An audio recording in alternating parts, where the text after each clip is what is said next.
किसी भी लड़की की दोस्तों शादी होती है तो उसके ढेर सारे सपने होते हैं कि वो अपनी शादी में खुश रहेगी, उसका पति इतना अच्छा होगा, बढ़िया से सुहागरात होगी, सारी चीज़ें होती हैं। और वो एक नई जगह जाती है, अपना घर छोड़ के एक नए घर को अपनाती है और उस घर के अपने जो सास ससुर होते हैं उनको वो मम्मी पापा बोलती है और शायद वैसा ही प्यार उनसे वो चाहती है। लेकिन कई बार ऐसा होता है कि वो प्यार उनको जो है वहाँ से नहीं मिल पाता।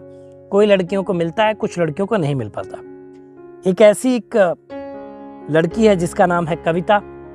कविता की कहानी क्या है, कहाँ का मामला है, आइए बताता हूँ पूरी कहानी।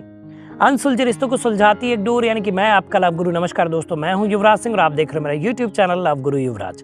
दोस्तों आशा करता हूँ आप लोग स्वस्थ होंगे, मस्त होंगे और अपनी लाइफ को एंजॉय कर रहे होंगे।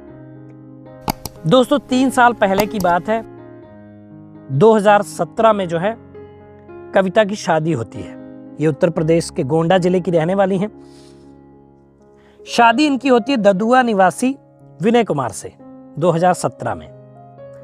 2017 में इनकी शादी हुई। घर वालों ने बड़े ही शौक से शादी की, सारी चीज़ों का ख्याल रखा गया, बारात का ख्याल रखा गया, खाने पीने से लेकर सारी चीज़ें टिप टॉप थी।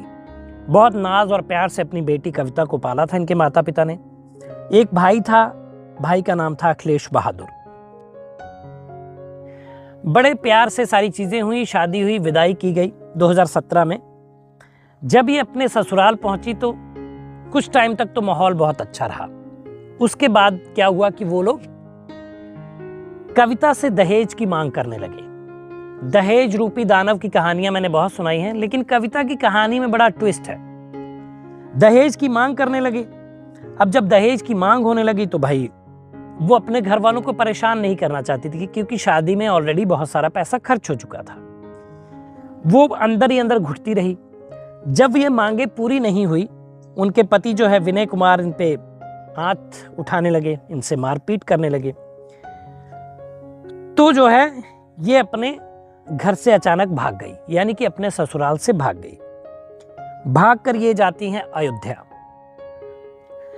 अब इनके पास कोई मोबाइल नहीं, कुछ नहीं, किसी को इन्होंने कोई कानो कान खबर नहीं होने दी। 3 साल तक ये झेलती रही। उसके बाद ये भाग गई। जब तो वहां पे इनकी एक पुरुष से मुलाकात हुई जो गोंडा का ही निवासी था और लखनऊ में कार्यरत था। अपने लखनऊ में जीवन यापन करता था, भरण पोषण करता था, जो भी एक जॉब से, प्राइवेट नौकरी थी। तो उनको ये पूरी अपनी दर्द भरी कहानी बताती हैं। उसके बाद वो पुरुष इनसे कहता है कि ठीक है, आप जो है मेरे साथ लखनऊ चलिए भाई, वहां रहिए। जब आपको लगे कि आपका सारा सिस्टम सही हो गया तो वापस चली जाइएगा। ये उनके साथ लखनऊ चली आई। अब किसी को पता नहीं, इन्होंने अपने माता पिता को भी नहीं बताया, अपने भाई को नहीं बताया, किसी से कोई संपर्क नहीं किया और लखनऊ में आकर उस शख्स के साथ रहने लगी। रहते रहते जो है नजदीकियां बढ़ गई, क्योंकि भाई अब कोई था तो रिश्तेदार तो था नहीं जहां इनको जाना था। उनके साथ रहती थी, उनका स्वभाव अच्छा लगा, सारी चीजें अच्छी हुई और ये उनके साथ लिव इन में आ गई। शारीरिक संबंध बने और सारी चीजें हुई। उनके साथ वो लिव इन में रहने लगी। उस शख्स का नाम न्यूज में नहीं बताया गया है। उनके साथ रही। और उधर जो इनके भाई थे अखिलेश बहादुर, उन्होंने जो है हत्या और दहेज का मामला इनके पति विनय कुमार के खिलाफ दर्ज करवाया। कोर्ट केस चलता रहा।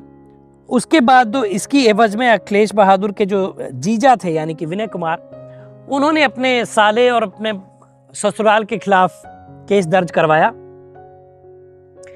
कि इन्होंने बेटी का अपहरण किया है और हमसे धन उगाही के लिए करना चाहते हैं और इसलिए इन्होंने उसको कहीं छुपा के रखा है। दोनों तरफ से क्रॉस केस था और एक केस आप जानते हैं न्यायालय में टाइम लगता है, क्योंकि जज की संख्या कम है और केसों की संख्या ज़्यादा होने की वजह से केस बहुत पेंडिंग पड़े रहते हैं। वैसा यहाँ भी हुआ और काम चलता रहा। अब 3 साल बाद पुलिस ने जो है उस महिला को खोज निकाला। जिसको सब लोग ढूंढ रहे थे वो लखनऊ में पाई गई। लखनऊ में जब पाई गई तो उनके घर वालों को सूचित किया गया, ससुराल पक्ष को सूचित किया गया, सबको बुलाया गया। महिला से पूछताछ हुई तो महिला ने बोला कि दहेज के लिए मुझे मेरे पति और इनके माता पिता परेशान करते थे, जिसके लिए मैं उनका घर छोड़कर चली आई और अब मैं यहाँ रह रही हूँ लखनऊ में, और अब मैं जिसके साथ रह रही हूँ उसके साथ रहूंगी और मैं अब घर नहीं जाऊंगी, ना ही अपने पति के साथ रहूंगी, हो सकता है कि मैं अपने माता पिता के साथ आना जाना शुरू करूं, लेकिन अपने पति के साथ और अपनी ससुराल में मैं बिल्कुल नहीं जाऊंगी और उनके साथ में बिल्कुल नहीं रहूंगी। महिला ने सरासर मामला नकार दिया और वहां जाने से मना कर दिया। देखिए कितनी मिस्ट्री थी। घर वाले समझते थे कि उन्होंने मार दिया है, ससुराल पक्ष वालों ने, ससुराल पक्ष सोच रहा था कि मायके पक्ष वालों ने लड़की को अपहरण किया है।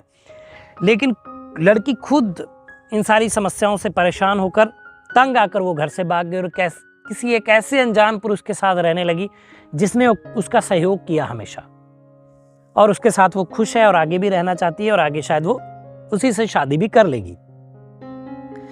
तो दोस्तों, एक कहानी थी छोटी सी गोंडा की जो लखनऊ आकर खत्म हो गई। लेकिन अब सवाल उठता है कि क्यों उस महिला को ऐसा करना पड़ा। भाई, अगर उसका पति विनय कुमार उसका साथ देता और दहेज के लिए प्रताड़ित ना करता तो शायद वो उस पति के साथ होती और आज बच्चे होते, एक भरा पूरा परिवार होता।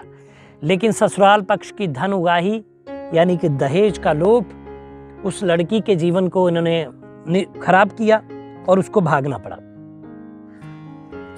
दहेज का लोभ और उसके ससुराल पक्ष ने इसके जीवन को खराब किया और उस लड़की को, कविता को, भागना पड़ा और लखनऊ आना पड़ा, किसी ऐसे शख्स के साथ रहना पड़ा।